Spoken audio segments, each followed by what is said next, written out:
కాపాలిని రాసిన వారు వై సోమేశ్వర శర్మ గారు. కాశ్మీర దేశంలో ఒకప్పుడు ఒక సుక్షత్రియుడికి ఒకే ఒక కుమార్తె ఉండేది. ఆమె పేరు సీమంతిని. ఆమె అందగత్తె. దానికి తోడు తండ్రి చనిపోయాక ఆయన సొంత ఆస్తి అయిన అరణ్యాలు, వనాలు, కోట సీమంతినివి అయ్యాయి. అందుచేత ఆ ప్రాంతంలో గల కులీనులైన యువకులు అనేక మంది ఆమెను వివాహం చేసుకోటానికి ప్రయత్నించారు. వారిలో గణదేవుడనేవాడు ఆమెను నిజంగా ప్రేమించాడు. కాని సీమంతినికి వివాహం చేసుకునే ఆలోచన లేకపోయింది. ఆమె అందరినీ నిరాకరించింది. సీమంతినిని కొండలు, అరణ్యాలు, అందులో ఉండే వింత జంతువులు, పక్షులు ఆకర్షించేవి. ఆమె తరచుగా కాలినడకనో, గుర్రం మీదనో అరణ్యం గుండా వెళ్లి కొంత దూరాన ఉన్న గరుడ శిఖరం మీద కూర్చొని ఆ ఎత్తు నుంచి కనిపించే దృశ్యాలన్నిటినీ చూసి ఆనందిస్తూ గంటలకు గంటలు గడిపేది. ఈ విధంగా ప్రకృతిలో లీనమైన సీమంతినికి కాపాలిక శక్తులు సాధించాలన్న కోరిక క్రమంగా కలిగింది. బేతాళుణ్ణి వశం చేసుకుని పరకాయ ప్రవేశము, కామరూపము, కామగమనము, ఇతర సిద్ధులు సాధించదలచి ఆమె విచిత్రమైన పూజలు, వింత ఆహారము, ఉపాసనలు ప్రారంభించింది. ఒక్కొక్కసారి ఆమె చంద్రుడికేసి నిశ్చలంగా చూసి స్పృహ తప్పిపోయేది. ఏవేవో మూలికలతో కషాయాలు చేసుకుని తాగేది. తన శరీరాన్ని క్రూరమైన శిక్షలకు గురి చేసుకునేది. ఈ విధంగా ఆమెకు కొన్ని శక్తులు వశమయ్యాయి కూడాను. ఈ వార్తలు విని గణదేవుడు చాలా బాధపడ్డాడు. సీమంతిని మామూలు మనిషి కాకుండా పోతున్నది. మామూలు మనిషిగా ఉన్నప్పుడే నన్ను పెళ్లాడ నిరాకరించింది. ఈ స్థితిలో ఇంకేం పెళ్లాడుతుంది అనుకున్నాడతను.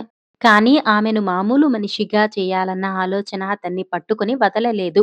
సీమంతిని ఏమేమి పూజలు చేస్తున్నది అతను గమనిస్తూనే ఉన్నాడు. నెలలు గడుస్తున్న కొద్దీ సీమంతినిని రక్షించాలన్న కోరిక గణదేవుడిలో జాస్తి కాసాగింది. చివరకు అతను పింగళ అనే ఒక మంత్రగత్తె సహకారాన్ని కోరాడు. పింగళ గొప్ప మంత్రశక్తులు గలదని చెప్పుకునేవారు. కాని ఆమె తన తోటలో రకరకాల మూలికలు పెంచి మందులు తయారు చేసేది. ఆమె గణదేవుడు చెప్పినదంతా విని సీమంతిని కాపాలిని కాదలిస్తే మనమెందుకు అడ్డుపడాలి అని అడిగింది. నాకు ఇష్టం లేదు గనుక తెలిసిందా? నువ్వు కోరిన డబ్బు ఇస్తాను. ఆమెను మామూలు మనిషిని చేయగలవా? అంత అందము, తెలివితేటలు గల సీమంతిని కాపాలిగా జీవించి కాపాలిని చావు చావటం ఘోరం అన్నాడు గణదేవుడు. ఏం? కాపాలినిగా జీవించటంలో ఆనందం ఉండదనుకున్నావా? అని పింగళ అడిగింది. ఆనందం ఉండవచ్చు, కానీ సుఖం ఉన్నదా? అని గణదేవుడు అడిగాడు. ఉండదు. నీ భార్యగానే ఆమె ఎక్కువ సుఖపడుతుంది అన్నది పింగళ. అందుకనే ఆమె నా భార్య అయ్యేటట్టు చెయ్యి అన్నాడు గణదేవుడు.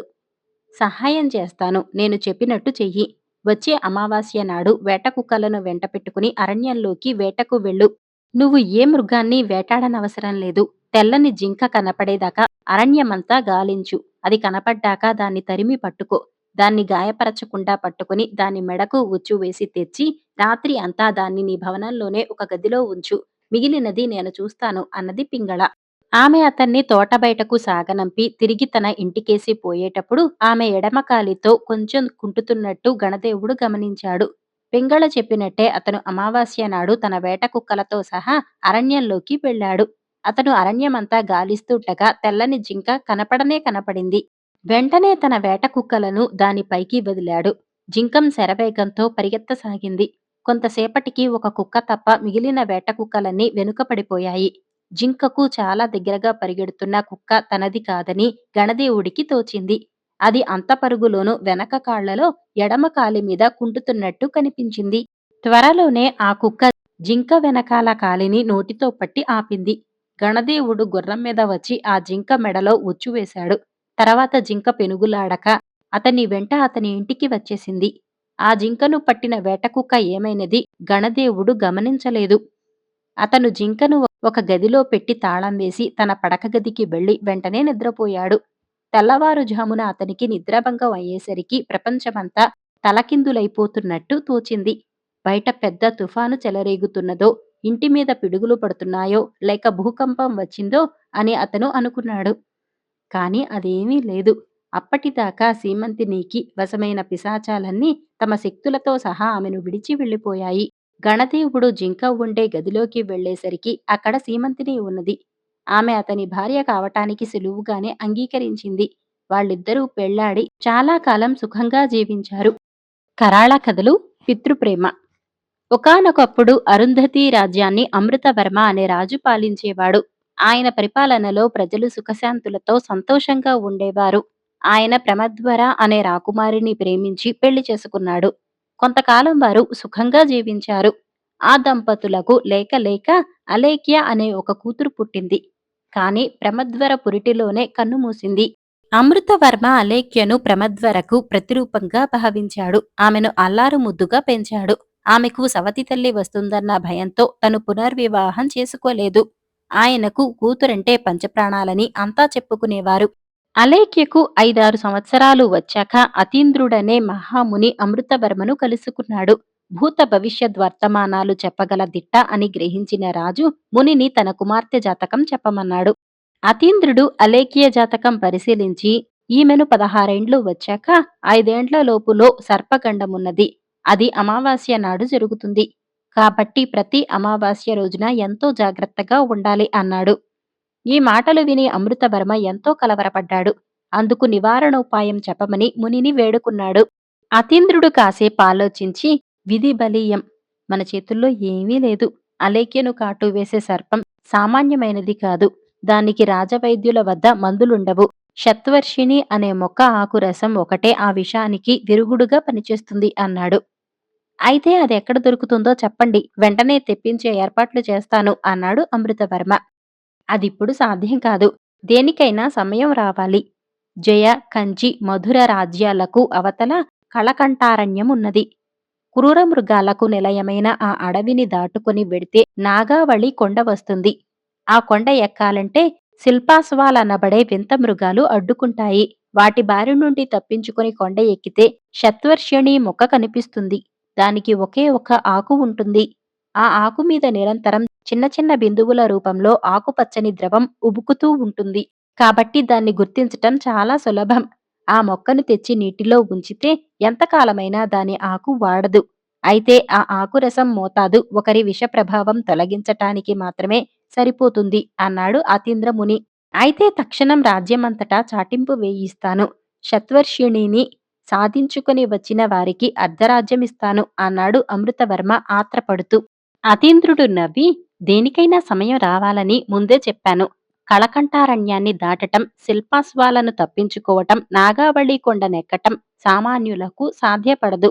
అందుకు 10 సంవత్సరాల బాలుడు 10 సంవత్సరాల పాటు కఠోర నియమాలు పాటిస్తూ ఘోర తపస్సు చేయాలి. తపస్సు ప్రారంభించటానికి ముందే అతడు క్షాత్ర విద్యలో ఆరితేరిన వాడై ఉండాలి అన్నాడు. అమృతవర్మ నీరసపడిపోయి, అలాంటి బాలుడు ఎక్కడైనా ఉంటాడా స్వామి అన్నాడు. అంతా నీ అదృష్టం మీద, నీ కూతురు ఆయువు మీద ఆధారపడి ఉంటుంది. మొక్కను తెచ్చిన వాడికి అర్ధరాజ్యం ఇచ్చే బదులు అది తేవటానికి తపస్సు చేసేవాడికే నీ కూతుర్నిచ్చి పెళ్లి చెయ్యి. ఆ విధంగా నీ దేశానికి గొప్ప రాజు లభిస్తాడు. నీ కూతురితో పాటు నీ ప్రజలు సుఖపడతారు అన్నాడు అతీంద్రుడు. అప్పుడు అమృతవర్మకింకో సందేహం వచ్చింది. ఒకవేళ అలాంటి వీరుడొకడు ఉద్భవించినా అతడు శత్వర్షిణిని తెచ్చేలోగా నా కుమార్తె పాముకాటుకు గురి అయితే ఏం చేయాలి అన్నాడు. సంవత్సరం తర్వాత కూడా విషాన్ని హరించగల అద్భుత శక్తి శత్వర్షిణికి ఉంది. కాబట్టి విష ప్రభావానికి గురి అయిన శరీరాన్ని లేపనాలు పూసి తాజాగా ఉంచగలిగితే చాలు. శత్వర్షిణి ఏడాది తర్వాత కూడా ఆ శరీరానికి ప్రాణం పోయగలదు అన్నాడు అతీంద్రుడు. ఏమిటో ఇదంతా ఎందుకొచ్చిందో అంటూ బాధగా నిట్టూర్చాడు అమృతవర్మ. అంతా మన మంచికే నాయనా. నీవు ప్రజారంజకంగా రాజ్యపాలన చేస్తున్నావు. నీకంటే మిన్నగా రాజ్యపాలన చేసే యువకుని ఎన్నిక కోసమే భగవంతుడిలా నిర్ణయించి ఉంటాడు అన్నాడు అతీంద్రుడు. ఆ తర్వాత అమృతవర్మ శత్వర్షిణిని సంపాదించగల బాలుడి కోసం రాజ్యమంతటా చాటింపు వేయించాడు. అమృతవర్మ సైన్యంలో విజయభద్రుడనే సైనికుడున్నాడు. ఆయన యుద్ధ విద్యల్లో ఆరితేరటమే కాక మహామేధావిగా కూడా సైన్యాధ్యక్షుడి ప్రశంసలందుకుని ఉన్నాడు. ఆయన కుమారుడు రవిభద్రుడు 10 ఏళ్లవాడు.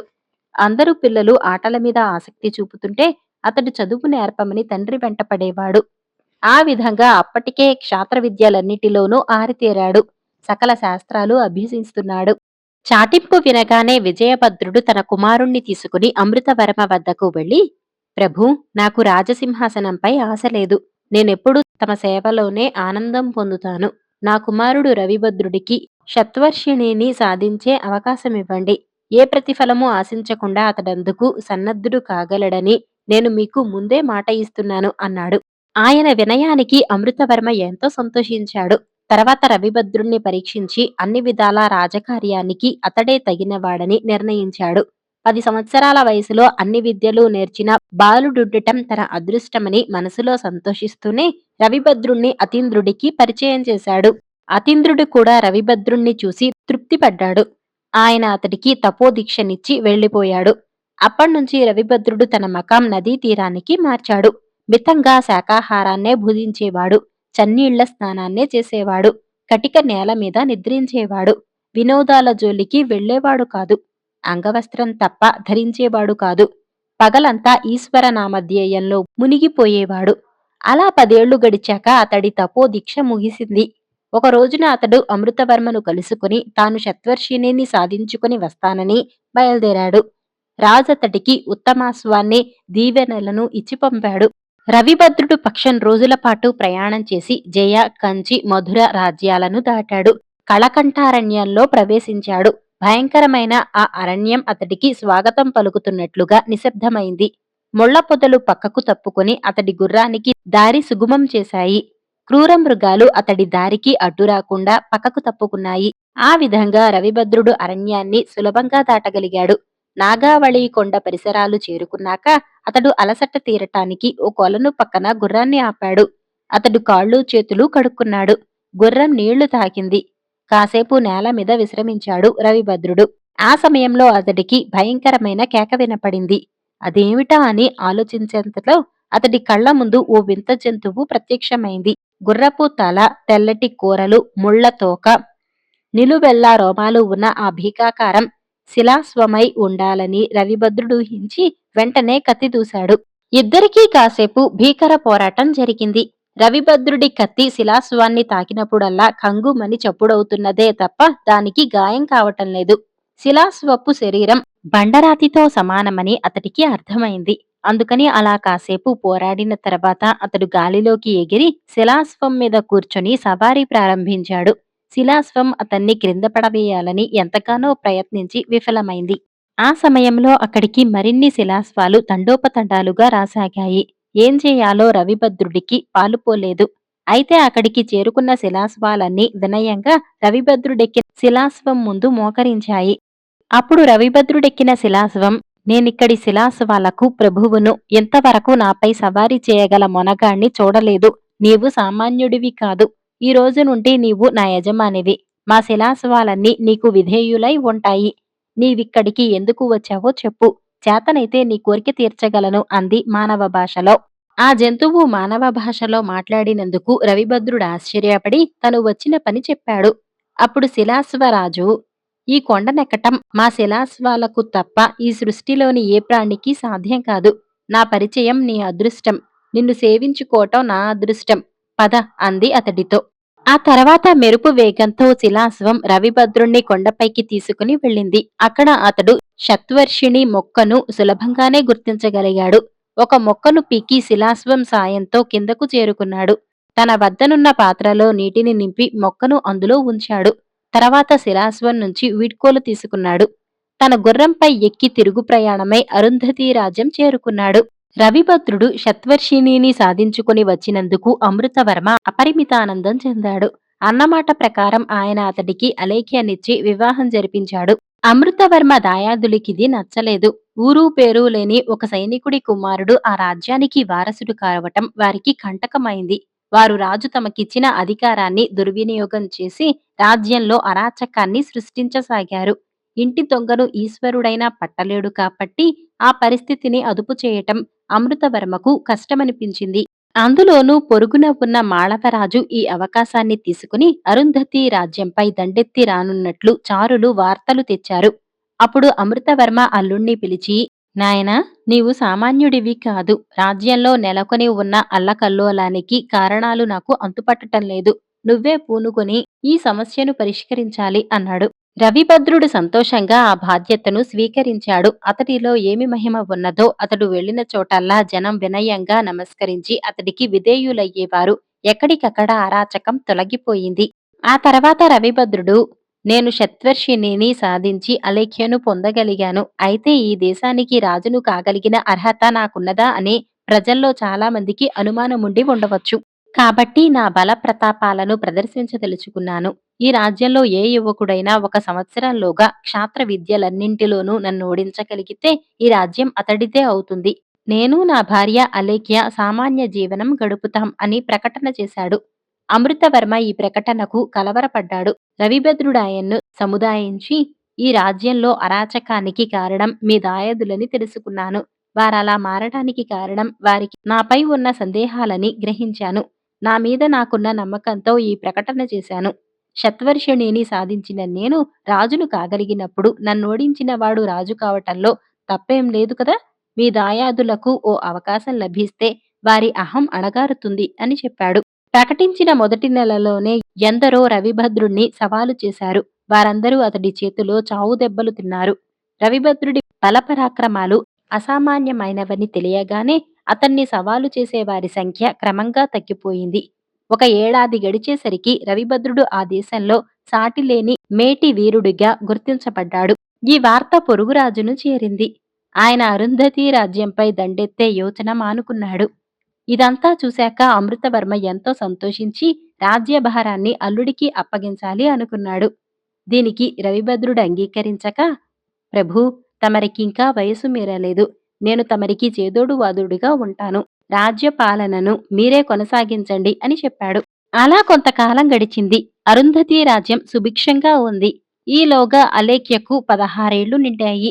ఆమెకు సర్పగండమున్నదని తెలుసును కాబట్టి ప్రతి అమావాస్య నాడు ఆమెను చీమ కూడా చొరలేని గదిలో ఉంచి రాత్రంతా అంతఃపుర వనంలో తనే స్వయంగా కాపలా కాసేవాడు రవిభద్రుడు.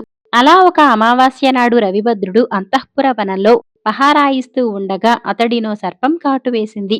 ఈ వార్త తెలిసిన అలేఖ్య లబోదిబోమంటూ తన గదిలోంచి బయటపడి తోటలోకి వచ్చింది. అక్కడ ఆమె కూడా పాము కాటుకు గురి అయింది. అల్లుడు, కూతురు ఇద్దరూ ఒకేసారి పాము కాటుకు గురి అయి స్పృహ తప్పటంతో అమృతవర్మ దిగ్భ్రాంతి చెందాడు. ఈలోగా వైద్యులు పరీక్ష చేసి ఇద్దర్నీ ఒకే తరహా పాము కరిచిందని, దానికి తమ వద్ద ఏ మందు పనిచేయదని, శత్వర్షిణి ఒకటే ప్రయత్నించి చూడాలని అన్నారు. అమృతవర్మకి విషయం తెలిసింది. ఆయనకప్పుడొక సమస్య వచ్చింది. శత్వర్షిణి మొక్కకు ఒక్కటే ఆకు ఉంది. ఆ ఆకు రసం ఒక్క మనిషికే ప్రాణం పోయగలదు. ఇప్పుడు తనేం చెయ్యాలి? ప్రజారంజకుడైన అల్లుణ్ణి బ్రతికించుకోవాలా? ప్రాణానికి ప్రాణమైన కూతుర్ని బ్రతికించుకోవాలా? కాసేపు ఆలోచించిన అమృతవర్మ చివరకు రవిభద్రుణ్ణే బతికించుకోవాలని నిర్ణయించాడు. ఆయన ఈ నిర్ణయం మంత్రులకు, అనుచరులకు విస్మయాన్ని కలిగించింది. కరాళుడింతవరకే కథను చెప్పి, ఓ సవిత్వుక మహారాజా, తన కూతురు అలేఖ్య అంటే అమృతవర్మకు పంచప్రాణాలును. ఆమె కోసం ఆయన పునర్వివాహం మానుకున్నాడు. రవిభద్రుణ్ణి నియోగించి శత్వర్షిణిని సంపాదించి పెట్టాడు. అందుకు ప్రతిఫలంగా రవిభద్రుణ్ణి తన రాజ్యానికి వారసుణ్ణి చేశాడు. ఇన్ని చేసి తీరా సమయం వచ్చేసరికి తన కుమార్తెకు బదులు అల్లుణ్ణే రక్షించుకున్నాడు. రవిభద్రుడు ఆయన్నే రాజుగా కొనసాగించమని చెప్పాడు కదా! సమర్థుడైన రవిభద్రుడి సాయంతో రాజ్యాన్ని పరిపాలిస్తూ సుఖంగా ఉండవచ్చునన్న రాజ్యకాంక్ష అమృతవర్మకు కూతురిపై ఉన్న పితృప్రేమను కూడా జయించగలిగిందా? లేక ప్రజాక్షేమాన్ని కోరి కన్న కూతుర్ని కూడా త్యాగం చేశాడన్న కీర్తికాంక్షలో ఆయనీ నిర్ణయాన్ని తీసుకున్నాడా? అమృతవర్మ నిర్ణయం ఆయన్ను స్వార్థపరుడనో, కీర్తి కామకుడనో తేల్చినా నిస్సందేహంగా తెలివి తక్కువ వాడని నిరూపిస్తుంది. అమృతవర్మ తెలివి తక్కువతనానికి కారణమేమిటో నాకు అంతుపట్టకుండా ఉన్నది. తెలిసి కూడా నా ఈ సందేహానికి సమాధానం చెప్పకపోయావు. ఈ క్షణం నుంచి నీవు నాకు బానిసవి అన్నాడు. ఈ ప్రశ్నకు సవిత్వికుడు ఈ విధంగా బదులిచ్చాడు. అమృతవర్మ అలేఖ్యను బ్రతికించుకుంటే ఆ తర్వాత ఆమె భర్తలేని జీవితం గడపాలి. పునర్వివాహం జరిపించినా ఆమెకు రక్షణ ఉంటుందన్న ఆశ లేదు. రవిభద్రుడు అన్ని విధాల నమ్మకస్తుడైన భర్త ఆమెకు. అతడిని బ్రతికిస్తే రాజ్యంలో ప్రజలకు రక్షణ ఉంటుంది. అతడు శత్వర్షిణిని సాధించగల శక్తులను ప్రత్యేకంగా కృషి చేసి పొందినవాడు. ఏడాదిలోగా అతడు శత్వర్షిణిని సాధించుకుని వచ్చి అలేఖ్యను బ్రతికించుకోగలడు. అలేఖ్యను బ్రతికిస్తే అమృతవర్మకు కూతురు మాత్రమే దక్కుతుంది. రవిభద్రుణ్ణి బతికిస్తే ఆయనకు కూతురు, అల్లుడు ఇద్దరూ దక్కుతారు. ఇద్దర్నీ దక్కించుకునే అవకాశమున్నప్పుడు ఒకరినే బ్రతికించుకోవటం తెలివి తక్కువ. కాబట్టి అమృతవర్మ అన్ని విధాలా కూతురి మంచి కోరి ముందుగా అల్లుణ్ణే బ్రతికించుకున్నాడు. ఆయన నిర్ణయంలో ఎంతో తెలివి ఉంది. అది సరియైన సమాధానం కావటంతో సవిత్వికుడికెదురుగా ఉన్న కన్యపై కరాళుడి ప్రభావం నశించి ఆ యువతి ఖడ్గమృగంగా మారి అడవిలోకి పరుగు తీసింది.